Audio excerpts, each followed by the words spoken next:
Welcome to Success Blueprint for JEE and NEET. Join the class 11th Physics. Study at your own pace and save your time and energy. Please like and subscribe for more educational videos. परिचय। आज मौसम बहुत अच्छा है। ये बहुत ही प्यारा दिन है। मुझे लगता है कि वर्षा अभी शुरू ही होने वाली है। हमें जितनी जल्दी हो सके अपने घर पहुंच जाना चाहिए। हाँ, तुम ठीक कह रहे हो। ओह, वर्षा शुरू हो गई। भाई, क्या मैं तुमसे कुछ पूछ सकता हूं? हाँ, क्यों नहीं। जैसा कि हमें पता है कि बादल आकाश में होते हैं और वर्षा की बूंदें बादलों से गिरती हैं। वर्षा की बूंदें सदैव पृथ्वी की ओर नीचे ही क्यों गिरती हैं? ये ऊपर को क्यों नहीं चली जाती? ठीक है, मैं तुम्हें बताता हूं। पृथ्वी के गुरुत्वाकर्षण बल के कारण ही वर्षा की बूंदें सदैव नीचे पृथ्वी की ओर ही गिरती हैं। गुरुत्वाकर्षण बल के कारण ही पौधों की पत्तियां भी सदैव नीचे भूमि पर ही गिरती हैं। कोई भी ऊपर फेंकी जाने वाली चीज नीचे आकर पृथ्वी पर गिर जाती है। ठीक, अब मुझे मेरे प्रश्न का उत्तर मिल गया। भाई, मैं इस बारे में और जानना चाहता हूं। क्या तुम मुझे बता सकते हो? हाँ, बिल्कुल यश, मैं तुम्हें गुरुत्वाकर्षण के बारे में और बताता हूं। उद्देश्य। इस पाठ के अंत में आप निम्न करने में सक्षम हो जाएंगे। गुरुत्वाकर्षण को परिभाषित करना, केपलर के नियमों तथा गुरुत्वाकर्षण के नियम को परिभाषित करना, गुरुत्वीय त्वरण का मापन करना, पृथ्वी के पृष्ठ के ऊपर तथा नीचे गुरुत्वीय त्वरण का मापन करना, गुरुत्वीय स्थितिज ऊर्जा को परिभाषित करना, पलायन चाल को समझना, भू उपग्रहों और उनकी ऊर्जा के बारे में समझना, भूस्थैतिक तथा ध्रुवीय उपग्रहों के बारे में समझना, भारहीनता को परिभाषित करना। परिभाषा। गुरुत्वाकर्षण एक प्राकृतिक परिघटना है जो भौतिक वस्तुओं को उनके द्रव्यमानों के समानुपाती बल से आकर्षित करती है। गुरुत्वाकर्षण द्रव्यमान युक्त वस्तुओं को भार प्रदान करने वाले कारक के रूप में सर्वाधिक ज्ञात है, जो उन वस्तुओं को छोड़े जाने पर उनके भूमि पर गिरने का कारण बनता है। गुरुत्वाकर्षण पृथ्वी व अन्य ग्रहों को सूर्य के परितः उनकी कक्षाओं में बनाए रखता है तथा ज्वार भाटों का भी कारण बनता है। केपलर के नियम। केपलर ने 3 नियम प्रतिपादित किए। ये नियम हैं कक्षाओं का नियम, क्षेत्रफलों का नियम और आवर्तकालों का नियम। कक्षाओं का नियम। सभी ग्रह दीर्घवृत्तीय कक्षाओं में गति करते हैं तथा सूर्य इसकी एक नाभि पर स्थित होता है। क्षेत्रफलों का नियम। सूर्य से किसी ग्रह को मिलाने वाली रेखा समान समय अंतरालों में समान क्षेत्रफल प्राप्त करती है।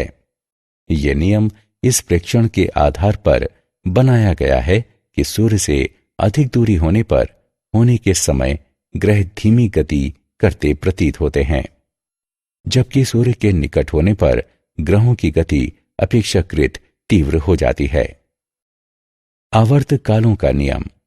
किसी ग्रह के परिक्रमण काल का वर्ग उस ग्रह द्वारा अनुरेखित दीर्घवृत्त के अर्ध दीर्घ अक्ष के घन के अनुक्रमानुपाती होता है। माना कि टी सूर्य के परितः परिक्रमण की अवधि है तथा आर सूर्य एवं ग्रह के बीच की माध्य त्रिज्या है। टी वर्ग अनुक्रमानुपातिक है आर घन के। टी वर्ग बराबर है के आर घन के। गुरुत्वाकर्षण का सार्वत्रिक नियम। न्यूटन के गुरुत्वाकर्षण के नियम के अनुसार इस विश्व में प्रत्येक कण दूसरे कण को एक बल द्वारा आकर्षित करता है, जिसका परिमाण दोनों कणों के द्रव्यमानों के गुणनफल के अनुक्रमानुपाती तथा उनके बीच की दूरी के वर्ग के व्युत्क्रमानुपाती होता है। इस बल की दिशा दोनों कणों को मिलाने वाली रेखा के अनुदिश होती है।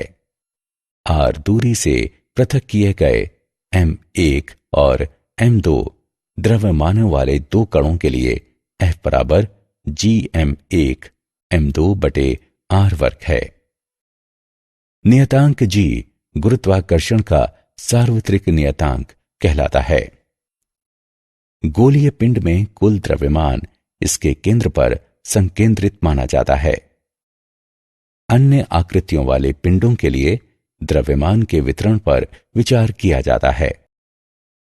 गुरुत्वीय स्थिरांक। नियतांक g गुरुत्वाकर्षण का सार्वत्रिक स्थिरांक कहलाता है। गुरुत्वीय स्थिरांक का सार्वत्रिक मान निम्न द्वारा व्यक्त होता है। g बराबर 6.67 गुणे 10 की घात घटा 11 न्यूटन मीटर वर्ग प्रति किलोग्राम वर्ग है। g का आयामी सूत्र यह होता है। पृथ्वी का गुरुत्वीय त्वरण। जब एक वस्तु पृथ्वी पर होती है जबकि दूसरी वस्तु इसके पृष्ठ पर या इसके निकट होती है, तो पृथ्वी द्वारा अन्य वस्तु पर लगाया जाने वाला आकर्षण का बल गुरुत्वीय बल कहलाता है। अतः वो बल जिसके द्वारा पृथ्वी किसी वस्तु को अपने केंद्र की ओर आकर्षित करती है, तो ये गुरुत्व कहलाता है। पृथ्वी के पृष्ठ पर रखी m द्रव्यमान की कोई वस्तु एक बल का अनुभव करती है, जिसे निम्न रूप में व्यक्त किया जाता है, जहां me द्रव्यमान तथा re पृथ्वी की त्रिज्या है। गति के नियमों के अनुसार इस बल के कारण वस्तु एक त्वरण g का अनुभव करती है, जो निम्न रूप में व्यक्त किया जाता है। स्मॉल g बराबर कैपिटल G गुणे me बटे re वर्ग। पृथ्वी के पृष्ठ के नीचे तथा ऊपर गुरुत्वीय त्वरण। पृथ्वी के पृष्ठ पर g का मान एक स्थान से दूसरे स्थान पर परिवर्तित होता है तथा जब हम पृथ्वी के पृष्ठ के ऊपर और नीचे जाते हैं तो भी ये परिवर्तित होता है। ऊंचाई के साथ परिवर्तन। पृथ्वी के पृष्ठ के ऊपर जाने पर g का मान कम हो जाता है। m द्रव्यमान की वस्तु को पृथ्वी के पृष्ठ के ऊपर h ऊंचाई तक उठाने पर गुरुत्वीय त्वरण निम्न होगा। g डैश बराबर g गुणे 1 माइनस 2h बटे r। गहराई के साथ परिवर्तन। जैसे जैसे हम पृथ्वी के पृष्ठ के अंदर जाते हैं, पृथ्वी का अपने केंद्र की ओर वस्तु को आकर्षित करने वाला द्रव्यमान घटता जाता है और इसलिए g का मान निरंतर घटता है। पृथ्वी के पृष्ठ के नीचे h दूरी पर एक वस्तु m के लिए गुरुत्वीय त्वरण निम्न होगा। g डैश बराबर g गुणे 1 माइनस h बटे re। गुरुत्वीय स्थितिज ऊर्जा। गुरुत्वीय क्षेत्र में एक बिंदु पर गुरुत्वीय स्थितिज ऊर्जा एक इकाई द्रव्यमान को अनंत से उस बिंदु पर लाने के लिए किए गए कार्य की मात्रा होती है। जब m द्रव्यमान को अन्य द्रव्यमान m के गुरुत्वीय क्षेत्र में एक स्थिति से अन्य स्थिति में इससे दूर हटाया जाता है, तो m और m के बीच गुरुत्वाकर्षण बल के विरुद्ध बाह्य बल द्वारा कुछ कार्य किया जाता है। किया गया कार्य m द्रव्यमान से इसकी गुरुत्वीय स्थितिज ऊर्जा के रूप में जुड़ जाता है। अतः किसी बिंदु पर m द्रव्यमान की गुरुत्वीय स्थितिज ऊर्जा उस बिंदु पर गुरुत्वीय स्थितिज ऊर्जा तथा m द्रव्यमान के गुणनफल के बराबर होती है। पलायन चाल। क्या हम किसी वस्तु को इतने अधिक आरंभिक वेग से फेंक सकते हैं कि ये वापस पृथ्वी पर ना गिरे? हाँ, यदि हम किसी वस्तु को पलायन चाल से फेंकें तो ये वापस पृथ्वी पर नहीं गिरेगी। पलायन चाल वो न्यूनतम चाल होती है जिससे पृथ्वी के पृष्ठ से प्रक्षेपित की गई कोई वस्तु पृथ्वी के गुरुत्वीय क्षेत्र से बाहर निकल जाती है। पृथ्वी के लिए पलायन चाल v बराबर 11.2 किलोमीटर प्रति सेकंड है। चंद्रमा के लिए पलायन चाल v बराबर 2.3 किलोमीटर प्रति सेकंड है। यही कारण है कि चंद्रमा पर कोई वायुमंडल नहीं है। यदि चंद्रमा के पृष्ठ पर गैसीय अणु बने तो उनकी चाल 2.3 किलोमीटर प्रति सेकंड से अधिक होने के कारण वे चंद्रमा के गुरुत्वीय क्षेत्र से बाहर पलायन कर जाएंगे। उदाहरण। आइए पलायन चाल का एक उदाहरण देखें। चंद्रमा के पृष्ठ पर पलायन चाल की गणना करें। चंद्रमा का द्रव्यमान, चंद्रमा की त्रिज्या और जी का मान दिए गए हैं। आइए इसका हल देखें। दिया है चंद्रमा की त्रिज्या r बराबर 1.7 गुणे 10 की घात 6 मीटर। चंद्रमा का द्रव्यमान m बराबर 7.35 गुणे 10 की घात 22 किलोग्राम। पलायन चाल बराबर √2gr। जी का मान रखने पर हम पाते हैं कि पलायन चाल बराबर √2gm/r। मानों को प्रतिस्थापित करने पर हम पाते हैं कि पलायन चाल बराबर 2.4 गुणे 10 की घात 3 मीटर प्रति सेकंड। भू उपग्रह। भू उपग्रह वे वस्तुएं हैं जो पृथ्वी के परितः परिक्रमा करती हैं। इनकी गति ग्रहों की सूर्य के परितः गतियों के बहुत समान होती हैं और इसलिए केपलर के ग्रहीय गतियों के नियम इन पर भी समान रूप से लागू होते हैं। पृथ्वी के परितः प्रत्येक उपग्रह की कक्षा या तो वृत्तीय होती है या दीर्घवृत्तीय। चंद्रमा पृथ्वी का एकमात्र प्राकृतिक उपग्रह है जिसकी कक्षा लगभग वृत्तीय है और जिसका आवर्तकाल लगभग 27.3 दिनों का है। कृत्रिम उपग्रह ऐसी वस्तु होती है जो कक्षा में मानवीय प्रयास से स्थापित की जाती है। कृत्रिम उपग्रहों के निम्न उपयोग हैं। ऊपरी वायुमंडल का अध्ययन करना, मौसम का पूर्वानुमान करना, अंतरिक्षीय विकिरण और सौर विकिरणों का अध्ययन करना, पृथ्वी की आकृति का अध्ययन करना तथा पृथ्वी की ऊपरी परत में खनिज पदार्थों और जल की उपस्थिति की खोज करना, उल्का पिंडों का अध्ययन करना और रेडियो, टेलीविजन तथा टेलीफोन के सिग्नलों को प्राप्त और संप्रेषित करना। एक कक्षीय उपग्रह की ऊर्जा। वृत्तीय कक्षा में पृथ्वी का चक्कर काटने वाले उपग्रह में गतिज तथा स्थितिज ऊर्जा होती है। चूंकि यह पृथ्वी के गुरुत्वीय क्षेत्र में होता है इसलिए इसकी स्थितिज ऊर्जा U बराबर -GMEM/RE होती है, जहां m उपग्रह का द्रव्यमान है। उपग्रह की गतिज ऊर्जा के बराबर 1/2 mv0 वर्ग होती है, जहां v0 कक्षा में इसकी चाल है।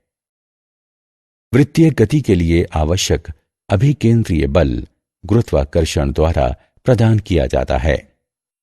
उपग्रह की गतिज ऊर्जा K उपग्रह की कुल ऊर्जा बराबर गतिज ऊर्जा प्लस स्थितिज ऊर्जा। गणना करने पर हम पाते हैं कि कुल ऊर्जा बराबर -1/2 GMEM/RE। क्योंकि उपग्रह की कुल ऊर्जा ऋणात्मक होती है इसलिए ये पृथ्वी के परितः घूमता रहता है। उपग्रह के पृथ्वी के गुरुत्वाकर्षण से पलायन कर जाने के लिए इसकी कुल ऊर्जा 1/2 GMEM/RE होनी चाहिए, जिससे इसकी कुल ऊर्जा 0 हो जाती है ये ऊर्जा उपग्रह की बंधन ऊर्जा कहलाती है।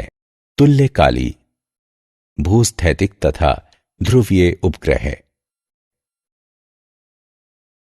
तुल्यकाली या भूस्थैतिक उपग्रह विषुवत के लगभग 22,223 मील ऊपर 24 घंटे में अपनी कक्षा में एक चक्कर पूरा करते हुए अपनी अवस्थिति बनाए रखते हैं। एक ही क्षेत्र का विस्तृत पट्टी दृश्य मौसम वैज्ञानिकों को मौसम के प्रतिमानों की निगरानी करने, विश्लेषण करने और भविष्यवाणी करने में सहायता प्रदान करता है। हालांकि पृथ्वी के वायुमंडल को पूरी तरह से समझने के लिए संपूर्ण ग्रह की निगरानी की जानी आवश्यक होती है। ध्रुवीय उपग्रह ऐसे उपग्रह होते हैं जो उत्तरी और दक्षिणी ध्रुवों से गुजरती उत्तर दक्षिण कक्षा में पृथ्वी के परितः चक्कर लगाते हैं। ध्रुवीय उपग्रह विषुवत को एक दिन में कई बार पार करते हैं।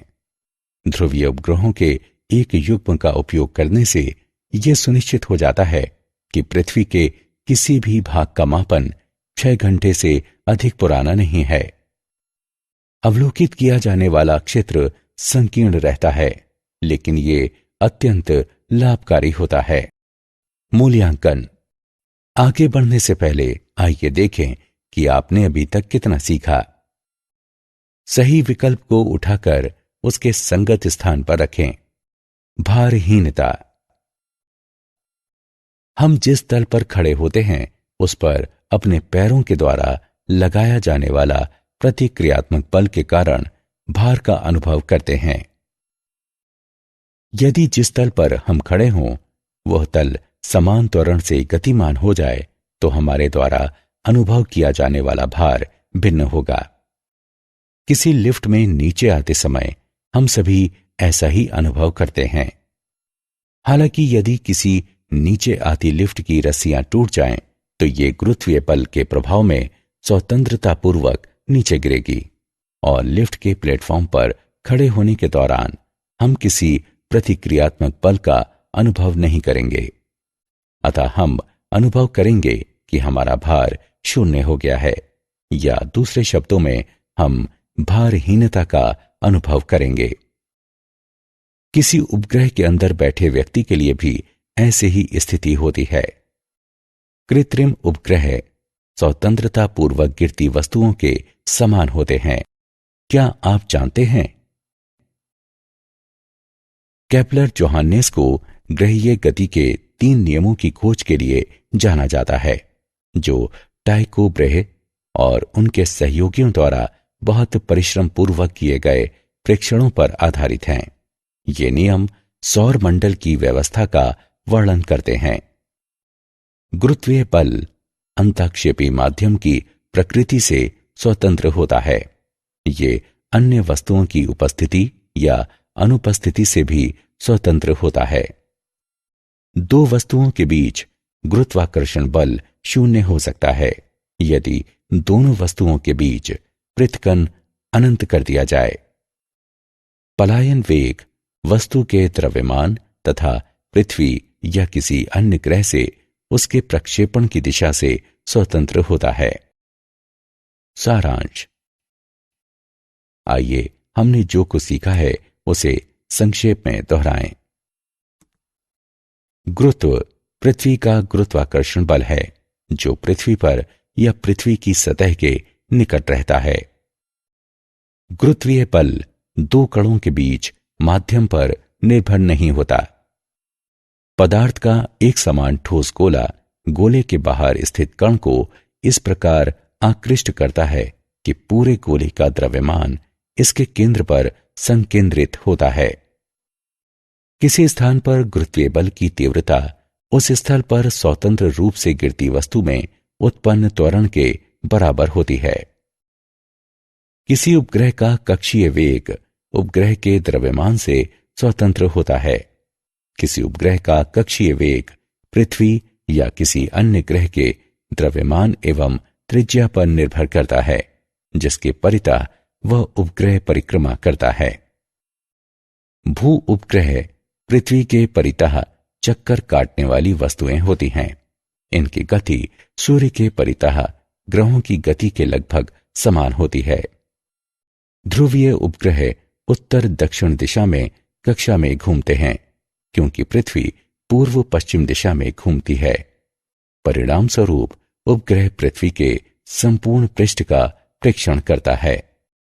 For chapter-wise notes, MCQ and mind maps, please visit www.success.org.in or download free mobile app Success Quiz. Please like and subscribe for more educational videos. Thank you.